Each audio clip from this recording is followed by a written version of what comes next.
अस्सलाम वालेकुम। मेरा नाम अली हैदर है और मैं सुबीर कॉलेज इचन्योर में इंग्लिश का लेक्चर हूँ। आज इस टॉपिक पे हम डिस्कशन करेंगे, उसका नाम है रीडिंग ऐसे, कि एक ऐसे को आपने पढ़ना कैसे है या किसी ऐसे को पढ़ने का क्या तरीक़ेकार होगा। हमारा ये लेसन हमारी सेकेंड ईयर की बुक 3 के पार्ट 1 से रिलेट करता है, जो कि मॉडर्न प्रॉस कहलाती है और मुख्तलिफ़ किस्म के एसेस पर मुश्तमिल एक पोर्शन है। मैं ये समझता हूँ कि उन एसेस को पढ़ने से पहले, उन लेसन्स को पढ़ने से पहले एसे के बारे में फ़ैमिलियरिटी बनाना बहुत ज़रूरी है, क्योंकि जब तक आप किसी एसे की साख्त को, स्ट्रक्चर को या उसके मकसद को, लिखे जाने के मकसद को नहीं समझेंगे या इस चीज़ को नहीं समझेंगे कि उन मज़ामीन को समझना कैसे है, तो तब तक आप उन टॉपिक से या उन लेसन से अच्छे से फ़ैमिलियरिटी जो है वो नहीं बना सकते। तो चलिए देखते हैं और समझते हैं कि ऐसे पढ़ने का तरीक़ेकार क्या होता है, एक ऐसे के क्या लवाज़मात होते हैं और किसी ऐसे को कैसे समझा जाए। सबसे पहली चीज़ जिस पे हम फोकस करेंगे उसका नाम है पर्पस ऑफ रीडिंग एन ऐसे, कि किसी ऐसे को कैसे पढ़ा जाए या किसी ऐसे को पढ़ने का मकसद क्या होता है। नंबर 1, ऐसे को हम इसलिए पढ़ते हैं कि हम ये जानना चाहते हैं, to discover what writer wants, कि राइटर हमसे कहना क्या चाहता है। ऑब्वियसली हम इसलिए पढ़ते हैं। Number 2, reason for writing about a particular subject, हम ये देखना चाहते हैं कि अगर एक ख़ास टॉपिक पे राइटर ने लिखा है तो वो क्यों लिखा है। मिसाल के तौर पर अगर सर जेम्स के बारे में हम ये जानने की कोशिश करें कि डाइंग सन लिखने का उन्होंने या डाइंग सन लिखने के पीछे उनका मकसद क्या था, या उन्होंने इस स्पेसिफ़िक ऐसे के ऊपर ही क्यों कलम उठाया, तो हमें पता लगेगा कि बेसिकली वो ख़ुद एक साइंसदान थे। तो इस वजह से, क्योंकि उनका ताल्लुक़ साइंस के शोबे से था, तो यही वजह थी कि उन्होंने और वो साइंस ही को बेहतर तरीके से एक्सप्लेन कर सकते थे, इसलिए उन्होंने इस पर्टिकुलर टॉपिक को चुना और डाइंग सन जैसा एक खूबसूरत लेसन जो है या खूबसूरत ऐसे जो है उन्होंने तरतीब दिया और वो आज आपके सिलेबस का हिस्सा है। Number 3, the manner in which he achieved it. तीसरा जो किसी भी ऐसे को पढ़ने का मकसद होता है, वो हमने ये देखना होता है कि किस तरीके से इन्होंने अपने इस मकसद को हासिल किया, वो क्या तरीक़ेकार था, क्या राइटिंग स्टाइल था जिसके ऊपर उन्होंने अपने इस मकसद को हासिल।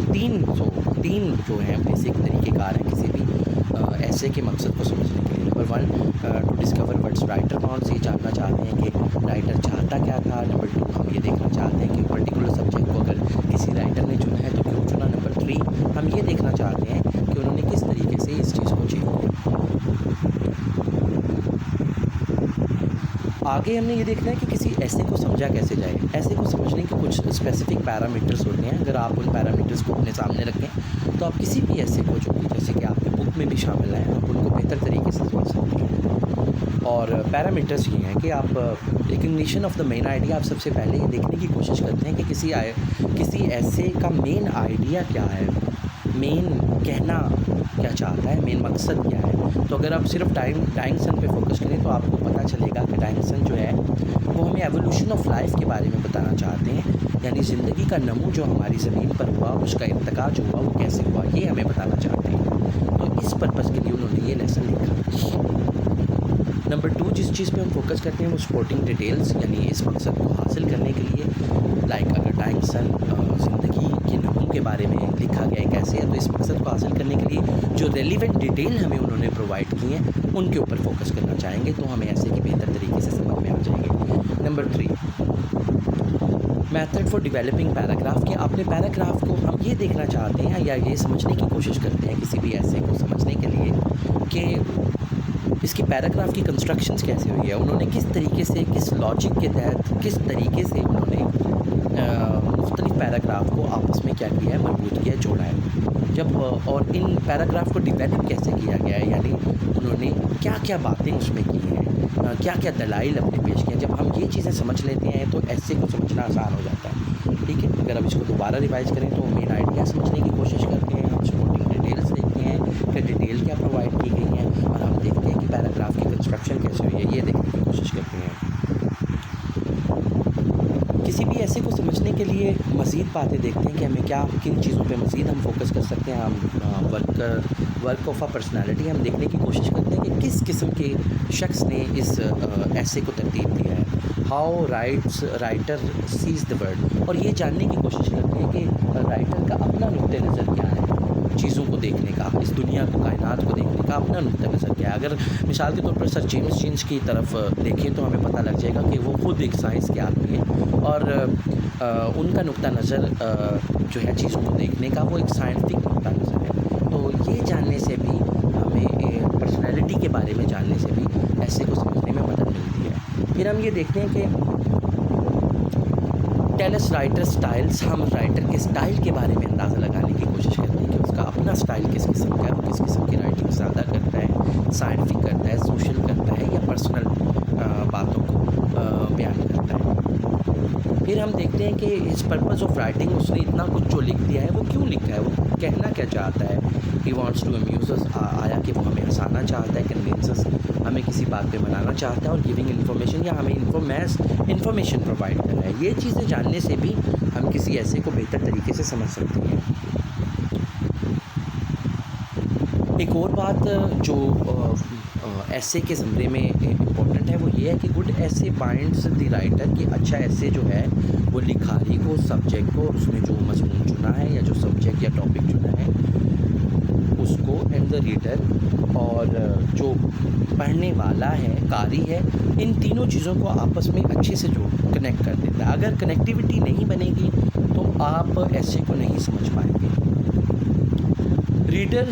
Readers compares writers experience with his own self. एक और तरीके से भी हम ऐसे को अच्छे से समझ सकते हैं, वो ये है कि हम उसके पर्सनल एक्सपीरियंस को ख़ुद भी ऑब्ज़र्व करने की कोशिश करें और अपने पर्सनल एक्सपीरियंस के साथ उनको कंपेयर या मैच करने की कोशिश करें। इस तरीके से भी हम किसी ऐसे को अच्छे तरीके से समझ सकते हैं। अ good reader is an active reader. एक और बात जो कि इम्पॉर्टेंट है, मैं समझता हूँ कि जो बेहद इम्पॉर्टेंट है वो ये है कि एक अच्छा रीडर जो होता है वो एक अच्छा एक्टिव रीडर होता है। यानी अगर आपने मज़मून को अच्छे से समझना है तो बेहतर है कि आप एक्टिव रीडर बने, ना कि पैसिव रीडर बने। एक्टिव रीडर कौन होता है? Who reads with a question in mind, जो कि हमेशा किसी न किसी सवाल को लेकर जो है वो पढ़ने के लिए चाहता है चीज़ों को, यानी सवाल, जिसका दिमाग सवाल उठाता है। अगर आपका दिमाग चीज़ों को लेकर सवाल टेक्स्ट आप पढ़ें और सवाल नहीं उठा रहा तो इसका मतलब आपको किसी भी चीज़ की अंडरस्टैंडिंग जो है वो डेवलप नहीं होगी। इसलिए इसका मतलब ये हुआ कि ऐसे को समझने के लिए जो इम्पॉर्टेंट चीज़ है वो ये है कि आप with a probing mind, with a questioning mind आप जो है वो उसको अप्रोच करें। At the end a good reader reads with a question in mind, बता दिया। जैसे कि why was this essay written, इसने ये ऐसे लिखा क्यों, what did writer want to communicate, हमसे कहना क्या चाहता था, how did he do it, और उसने इन चीज़ों को कैसे अचीव किया। ये सारी बातें अगर आप मिक्स कर लेंगे, इन सारी बातों को अगर आप जहन में रखेंगे तो मैं ये समझता हूँ कि आप किसी भी ऐसे को बेहतर तरीके से जो है वो समझ सकते हैं। अब क्योंकि आपने अंडरस्टैंडिंग डेवलप कर ली है कि अच्छा हाँ ऐसे को यूँ पढ़ा जाता है, यूँ समझा जाता है, तो अब जो ज़रूरत जिस बात की है, जिस तरफ अब हम जाएंगे वो है स्ट्रक्चर ऑफ ऐसे। अब आपने जिस चीज़ को समझना है वो ये देखना है कि स्ट्रक्चर, उसको मतलब उसको कंपाइल कैसे किया जाता है, किसी भी ऐसे को जो है वो लिखा कैसे जाता है, उसकी साख्त क्या है, किन बुनियादों पर उसको इस्तेमाल किया जाता है, उसको खड़ा किया जाता है। चलिए देखते हैं। ऐसे deals with the topic in paragraph. ऐसे के लिए जो सबसे इम्पोर्टेंट बात है, उसके स्ट्रक्चर के लिए, उसके साख्त के लिए जो सबसे इम्पोर्टेंट बात है, कोई भी ऐसे जो है वो पैराग्राफ की फॉर्म में लिखा जाता है।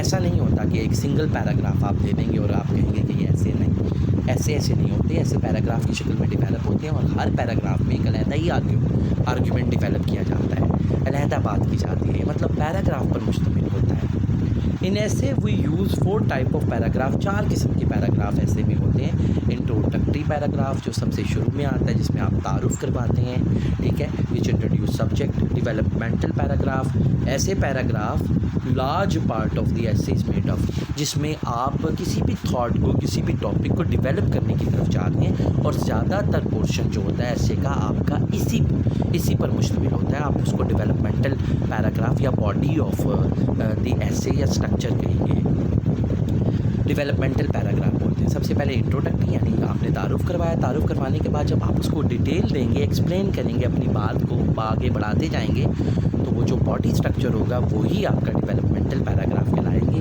जो पैराग्राफ यानी इंट्रोडक्टरी पैराग्राफ के बाद आते चले जाएंगे, वो सारे के सारे असल में डेवलपमेंट ऑफ टॉपिक से रिलेट करते हैं, इसलिए उनको डेवलपमेंटल पैराग्राफ कहा जाता है।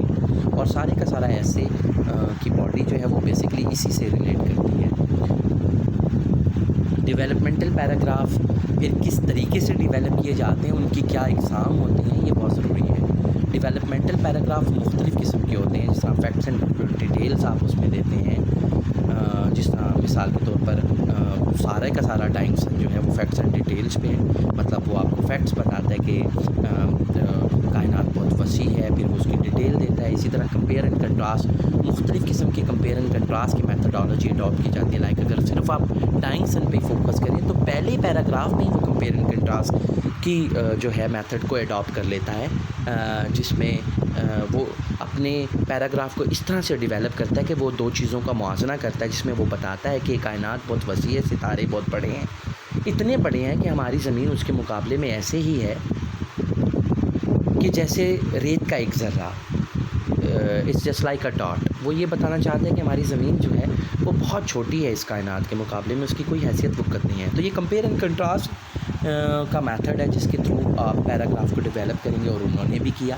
अगर आप गौर करेंगे, डेफिनेशंस हैं, मुख्तलिफ़ किस्म की डेफिनेशंस बाज़ात दी जाती हैं। डेवलपमेंटल पैराग्राफ में आपको तारुफ करवाया जाता है। Cause end result, cause and effect तो आपको पता ही है, बहुत ज़्यादा। इवन डाइंगसन की अगर आप एग्जांपल लें तो वहाँ पर कॉज एंड इफ़ेक्ट को समझना हो तो आप बिग बैंग थीरी से जो पैराग्राफ रिलेट करता है, आप उसको समझें तो आपको कॉज एंड इफ़ेक्ट की समझ में आ जाएगी कि कैसे एक बड़ा सितारा कॉज वजह बना जो करीब से गुजरा हमारे सन के, और उसने उसके ऊपर लहरें पैदा कर दी, और वो भी लहरें जो है वो सरफेस जो है वो टूट गई और टुकड़ों में बन गई और टुकड़ों में बट गई, और उसके बाद से ही वो सारे के सारे टुकड़े जो हैं वो सूरज के गिर्द घूम रहे हैं। और इस तरह हमारे निज़ाम शमसी वजूद में वो पैराग्राफ या इस तरह के जितने भी पैराग्राफ हैं वो क्या कॉज एंड इफ़ेक्ट या कॉज एंड रिजल्ट कहलाते हैं। एग्जाम्पल एंड इलिस्ट्रेशन, आप मुख्तलिफ़ किस्म की एग्जाम्पल्स देते हैं। जैसा मिसाल के तौर पर डाइंगसन में आपने देखा होगा कि वो हमें एग्जाम्पल देता है कि कैसे जो है वो यूनिसेलुलर एनिमल्स पहले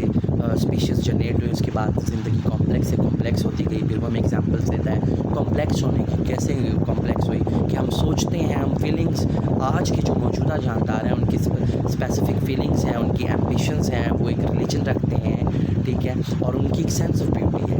अगर आप इन चीज़ों को देखें तो ये सारी की सारी एग्जाम्पल्स थी। रीजंस हमें बहुत सारी प्रोवाइड की जाती हैं चीज़ों के बारे में। रिपीटेशन एंड रीस्टेटमेंट है, बार बार एक ही बात की जाती है। जिस तरह अगर आप डाइंगसन पे फोकस करें तो आपको एक बात बार बार नज़र आएगी, वो ये है कि कायनात जो है वो अनलिमिटेड है, कायनात जो है वो बेकरां है, कायनात जो है वो एक्सपेंड हो रही है, चलती जा रही है, इसकी कोई हद नहीं है। तो ये बात आपको हर पैरे में तकरीबन नज़र आए। तो ये जो सारी बातें हैं ये डेवलपमेंटल पैराग्राफ में आती हैं, और डेवलपमेंटल पैराग्राफ में इन बातों के थ्रू जो है गुफ्तगू की जाती है। लास्ट में जो हमारी 2 टाइप्स रह गई थी पैराग्राफ की, वो ये हैं कि ट्रांजिशनल पैराग्राफ होते हैं, a short paragraph which joins the large one. एक छोटा सा पैराग्राफ जो 2 बड़े बड़े पैराग्राफ को आपस में जोड़ता है, उसको हम ट्रांजिशनल पैराग्राफ कहते हैं। ये पैराग्राफ इसलिए ज़रूरी होते हैं कि आप किसी भी सोच को अलहदा पड़ा हुआ नहीं रख सकते। ऐसे इसमें कोई भी चीज़ एक दूसरे से जुदा नहीं होती, कोई भी पैराग्राफ एक दूसरे से जुदा नहीं होता। सारी जो थॉट्स हैं वो आपस में लिंक्ड और वेल मरबूत हो, अच्छे तरीके से मरबूत होनी चाहिए। और ये करने के लिए आपको बाज़ों का छोटे छोटे पैराग्राफ डेवलप करने पड़ते हैं, जो कि बड़े पैराग्राफ को आपस में जोड़ लेते हैं, उनको ट्रांजिशनल पैराग्राफ कहते हैं। फोर्थ जो कि बहुत मशहूर है, कंक्लूडिंग पैराग्राफ, एंड पे आप अपना कंक्लूजन देते हैं, बताते हैं कि कंक्लूडिंग पैराग्राफ में कि लेसन लिखने का क्या मकसद था। जिस तरह try to find how writers organise this paragraph, आप ये जानने की कोशिश करते हैं कि कैसे राइटर ने जो है वो इन पैराग्राफ को ऑर्गेनाइज़ किया है। To find how ideas move from one paragraph to another paragraph. आखिर में आप ये भी ख्याल रखें कि जो है कि राइटर्स जो है वो पूरे के पूरे टॉपिक को कैसे ऑर्गेनाइज़ करा है, पूरे के पूरे एस्से को कैसे ऑर्गेनाइज़ करा है और कैसे वो एक एक पैराग्राफ को आपस में जोड़ता जा रहा है। कंक्लूडिंग पैराग्राफ तो ज़ाहिर है आप फोकस करेंगे, उससे आपको पता चल जाता है, बल्कि पढ़ने का सबसे पहले तरीक़ाकार यही होता है कि आप अब सबसे पहला पैराग्राफ, इंट्रोडक्टरी पैराग्राफ और उसका कंक्लूजन ज़रूर पढ़ें, क्योंकि जब आप कंक्लूजन और इंट्रोडक्शन पढ़ लेते हैं तो आपको एक मेन आइडिया ज़रूर डिवेलप हो जाता है किसी भी एस्से के बारे में। अगर आपके पास टाइम नहीं है और आप किसी भी टॉपिक को या किसी भी एस्से को या किसी भी लेसन को या किसी भी एक स्पेसिफिक आर्टिकल को स्किम करना चाहते हैं, तो आपको चाहिए कि आप इंट्रोडक्शन पहले पढ़ लें और लास्ट में आप कंक्लूजन पढ़ें, तो आपको पता चल जाता है कि ये एस्से असल में है किस बारे में, एक मेन आइडिया जनरेट हो जाता है। तो लीजिए, ये हमारा टॉपिक था, हम यहाँ ख़त्म करेंगे। It was about knowing how to read an essay, कि एस्से को जो है पढ़ा कैसे जाए। It was about structure of an essay, कि स्ट्रक्चर जो है वो क्या होता है। And it was also about developing an understanding of an essay, और ये इस बारे में भी था कि आप किसी भी एस्से की जो है उसको समझेंगे कैसे। ठीक है, बहुत शुक्रिया, अल्लाह हाफ़िज़।